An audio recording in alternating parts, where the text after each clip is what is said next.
Hello students, आज मैं आपको वित्त के स्रोत में अगला टॉपिक है समता अंश। अंशों का निगमन किसी भी कंपनी के द्वारा दीर्घ अवधि की पूंजी जुटाने के लिए सबसे महत्वपूर्ण स्रोत माना जाता है। यानी समता अंशों के माध्यम से जो पैसा कंपनी प्राप्त करती है वो लंबे समय के लिए करती है और समता अंश कंपनी की स्वामिगत पूंजी होती है। इसलिए इन अंशों के द्वारा माध्यम से जुटाई गई पूंजी को स्वामिगत पूंजी भी कहते हैं। समता अंशधारियों को निश्चित लाभांश नहीं मिलता, बल्कि कंपनी की आय के अनुसार उनको भुगतान किया जाता है। यानी कि लाभ ज़्यादा होता है तो ज़्यादा भी मिल सकता है, कम होता है तो कम भी मिल सकता है, अगर नहीं हो तो लॉस भी हो सकता है उनको। ठीक है, इन्हें अवशिष्ट स्वामी की संज्ञा दी गई है। कैसे? देखिए, क्योंकि इस कंपनी की आय और संपत्तियों के विरुद्ध अन्य सभी दावों का भुगतान करने के बाद जो बचत होती है वो इन्हें प्राप्त होती है ना। उसके बाद है, इनमें जोखिम भी वहन करनी पड़ती है, जोखिम सबसे ज़्यादा होती है समतांशों में। और हालांकि इनका दायित्व कंपनी में उनके द्वारा लगाई गई पूंजी तक ही सीमित, यानी कि दायित्व जो होता है वो सीमित होता है। उनके द्वारा लगाई गई पूंजी यानी जितने रुपए के उन्होंने शेयर खरीदे हैं उतनी राशि तक ही उनका दायित्व रहता है, चाहे कंपनी को कितना भी लॉस क्यों न हो। ठीक है, जैसे एक कंपनी से हमने, जैसे मान लीजिए 1 लाख रुपए के शेयर खरीदे, 1 लाख में से हमने 60,000 का पेमेंट कर दिया है शेयर का, है ना। तो बाद में अगर कंपनी को कोई लॉस हो जाता है ना, तो हमारा दायित्व केवल 40,000 रुपये तक ही रहेगा, है ना, चाहे भले कंपनी को कितना भी लॉस क्यों न हो। यानी कि दायित्व कितना रहता है? सीमित रहता है। जितना हमने शेयर खरीदे उसकी बकाया राशि तक ही सीमित रहता है। समता अंशधारियों को वोट देने का अधिकार होता है। वोट देने के कारण जो है ये प्रबंध में भी भागीदारी निभाते हैं। अब देखिए इसके गुण क्या है। पहला पॉइंट है, समता अंश उन निवेशकों के लिए उपयुक्त है अधिक आय के लिए जोखिम उठाने के लिए तत्पर, जिनको रिस्क ज़्यादा उठानी है, क्योंकि जितनी रिस्क उठाओगे उतना प्रॉफिट भी ज़्यादा होता है। इसलिए जो रिस्क उठाना चाहते हैं उनके लिए महत्वपूर्ण। समता अंशधारकों का लाभांश का भुगतान अनिवार्य नहीं है, इसलिए इसका कंपनी पर कोई भार नहीं होता है। लाभांश होगा तो मिल जाएगा, अन्यथा कुछ भी नहीं मिलेगा। समता पूंजी स्थायी पूंजी है, इसको केवल कंपनी के समापन पर ही लुटाया जाता है। यानी कि एक बार समतांश कंपनी जारी कर देती है तो वापस अपने जीवन काल में समतांश वापस कंपनी को नहीं किए जा सकते। हाँ, हम दूसरों को ट्रांसफ़र कर सकते हैं, लेकिन कंपनी को वापस लुटाया नहीं जा सकता, केवल कंपनी के समापन पर ही लुटाया जा सकता है।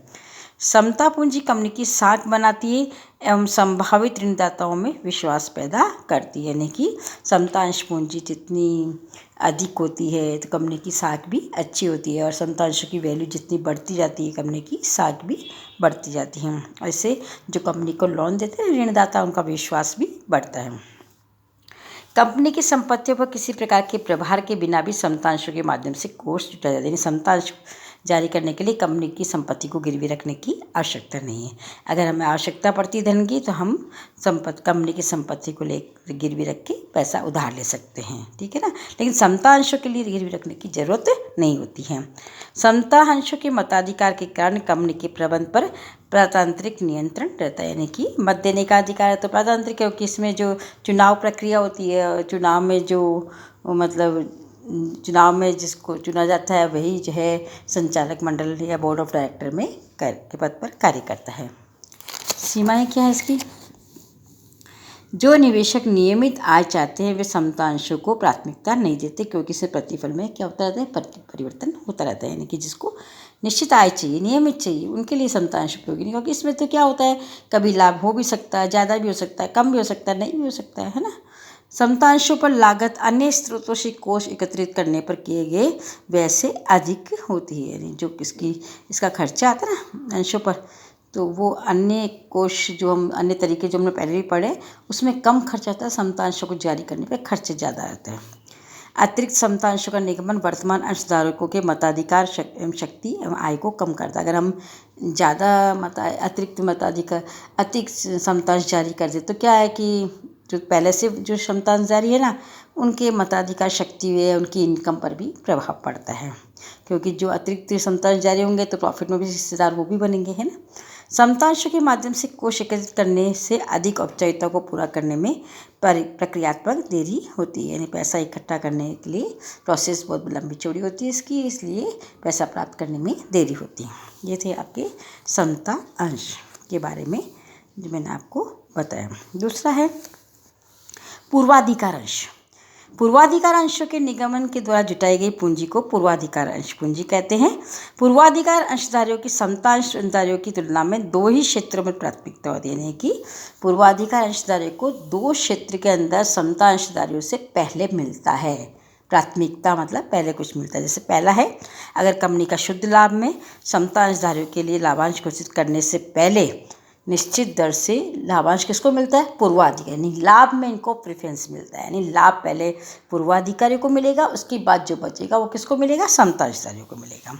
दूसरा है समापन के समय कंपनी के लेनदारों के दावों का भुगतान करने के पश्चात की वापसी। दूसरे शब्दों में पूर्वाधिकार अंशधारियों को समता अंशधारियों की तुलना में लाभांश और पूंजी की वापसी में के लिए भी प्राथमिकता होती है। यानी कहने का मतलब है लाभ भी पहले मिलता है, अगर कंपनी का समापन हो रहा है तो जो पूंजी बचती है ना, तो उसमें भी पहले प्रेफरेंस किसको मिलता है? पूर्वाधिकार अंशधारियों को मिलता है, उसके बाद समता अंशधारियों को मिलता है। पूर्वाधिकार अंशधार ऋण पत्रों के अनुरूप होते हैं, क्योंकि लाभांश का भुगतान निदेशकों के विवेक पर निर्भर करता है और इसमें टैक्स काट कर लाभ में से किया जाता है। टैक्स काटने के बाद जो बचता है लाभ, उसी में से इनको भुगतान किया जाता है। इस कारण ये समता अंशों से मिलते जुलते हैं। इस प्रकार से पूर्वाधिकार अंशों में कुछ विशेषताएं समता अंश की और ऋण पत्रों की दोनों की होती है। पूर्वाधिकार अंशों की साधारणतः मताधिकार नहीं होते, इनको मत देने का अधिकार नहीं होता है। एक कंपनी विभिन्न प्रकार के पूर्वाधिकार अंश जारी कर सकती है, कई प्रकार के पूर्वाधिकार अंश वो जारी कर सकती है। जैसे पहला है संचयी और असंचयी पूर्वाधिकार अंश। जिन पूर्वाधिकार अंशों का लाभांश किसी वर्ष में भुगतान नहीं किया जाता है और अदत्त लाभांश भविष्य के वर्षों के लिए जुड़ता जाता है, उसे संचयी पूर्वाधिकार अंश कहते हैं। कहने का मतलब है जिस पूर्वाधिकार अंश में, जैसे मान लो किसी वर्ष लाभ नहीं हुआ तो उनको लाभ नहीं मिल पाया, तो उस साल का लाभ उनके नेक्स्ट ईयर जब लाभ मिलेगा उसमें जुड़ जाएगा, तो उसको कहते हैं संचयी पूर्वाधिकार अंश। इसका अपोजिट हो गया असंचयी, यानी किसी वर्ष अगर लाभांश नहीं मिला है तो बाद में अगले वर्ष उस लाभांश का भुगतान नहीं किया जाता है या लाभांश नहीं जुड़ता है, उसे कहते हैं असंचयी पूर्वाधिकार अंश। दूसरा है भागीदारी और अभागीदारी।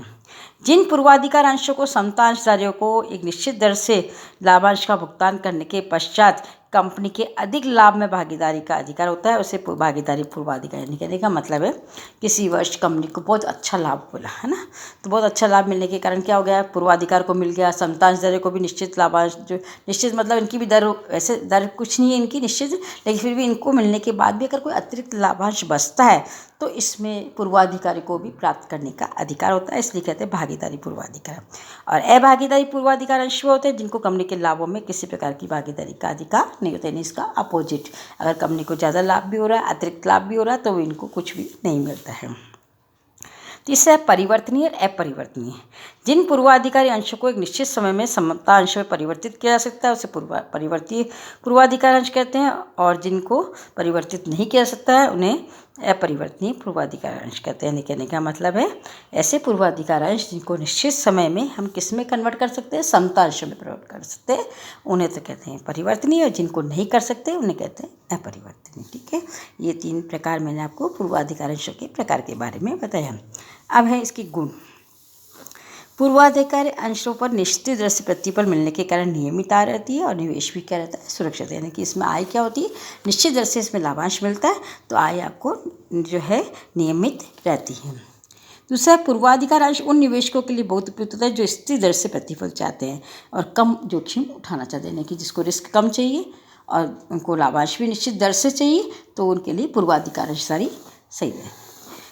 तीसरा है पूर्वाधिकार अंशधारी को वोट देने का अधिकार नहीं होता, अतः ये समता अंशधारियों के प्रबंधन नियंत्रण का कोई प्रभाव नहीं है, इनको वोटिंग पावर ही नहीं है, तो ये समता अंशधारियों के जो प्रबंध है उसमें कोई भी नियंत्रण या कोई भी प्रभाव ये अपना नहीं डाल सकते हैं।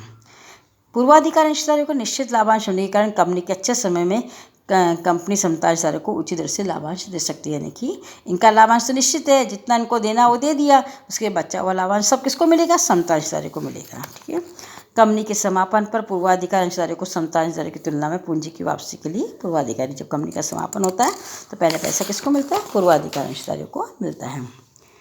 पूर्वाधिकार अंश पूंजी का कंपनी की संपत्ति पर कोई प्रभार नहीं होता है ना, किसी प्रकार का भार नहीं होता है, प्रभार नहीं होता मतलब भार नहीं होता है, अगर मतलब कुछ भी संपत्ति पे कोई इनका लेना देना नहीं होता है कोई। ठीक है, सीमाएं क्या हैं? पूर्वाधिकार अंश उन निवेशकों के लिए उपयुक्त नहीं है जो जोखिम उठाने के लिए तैयार नहीं है, उनके लिए नहीं है। जिनको अगर रिस्क ज़्यादा उठानी नहीं है उनके लिए उपयुक्त नहीं है। पूर्वाधिकार अंशों के निगमन के कारण कंपनी की संपत्ति पर समता अंशधारकों का दावा कम हो जाता है। अगर पूर्वाधिकार अंश निगमित कर दिए ना तो कंपनी की संपत्तियों पर समता अंशधारकों का दावा कम हो जाता है, थोड़ा सा बंटवारा उनका या थोड़ा सा इनकी हिस्सेदारी क्या हो जाती है, कम हो जाता है। पूर्वाधिकार अंशों पर लाभांश की दर ऋण पत्रों पर ब्याज की दर से अधिक होती है, यानी कि जो इनको लाभांश मिलता है ना वो ऋण पत्रों के ब्याज की दर से अधिक होती है। ठीक है ना, ब्याज की दर से अधिक होती है। ठीक है, और नेक्स्ट है, इन अंशों पर उसी स्थिति में लाभांश का भुगतान किया जाता है जब कंपनी लाभ कमा रही है, इसलिए निवेशकों को प्रतिफल सुनिश्चित नहीं है। अतः इन अंशों के प्रति भी निवेशकों का आकर्षण कम होता है, यानी कि उस स्थिति में लाभांश कब मिलता है? निश्चित दर से, जब कंपनी लाभ कमा रही हो। अगर कंपनी लाभ किसी वर्ष कंपनी को लाभ नहीं हुआ तो इनको भी लाभांश नहीं मिलता है। तो इस प्रकार से कई निवेशकों का इनके प्रति आकर्षण भी कम होता है। लाभांश को व्यय के रूप में लाभ में से नहीं घटाया जाता है, इसलिए कोई कर की बचत कंपनी को नहीं होता है, नहीं हो, जैसे कि ऋणों पर ब्याज की होती है, यानी कि कंपनी का जो प्रॉफिट निकाला था ना, तो इसमें क्या होता है कि टैक्स, लाभांश को व्यय के रूप में पहले लाभ में से नहीं घटाएंगे तो टैक्स की बचत तो हुई, टैक्स तो पहले ही लग जाएगा, उसके बाद जो बचा हुआ लाभ इनको मिलेगा। इसलिए टैक्स की बचत इसमें कंपनी को नहीं होती कि टैक्स कम लगे इनको, नहीं, ऐसा नहीं है। इनको लाभांश बाद में मिलता है, टैक्स पहले ही चुका दिया जाता है। ठीक है, ये थे पूर्वाधिकार अंश के बारे में कुछ बातें। समतांश और पूर्वाधिकार अंश दोनों प्रकार के अंशों के बारे में मैंने आपको बता दिया है। ठीक है, ओके, टेक केयर, बाय।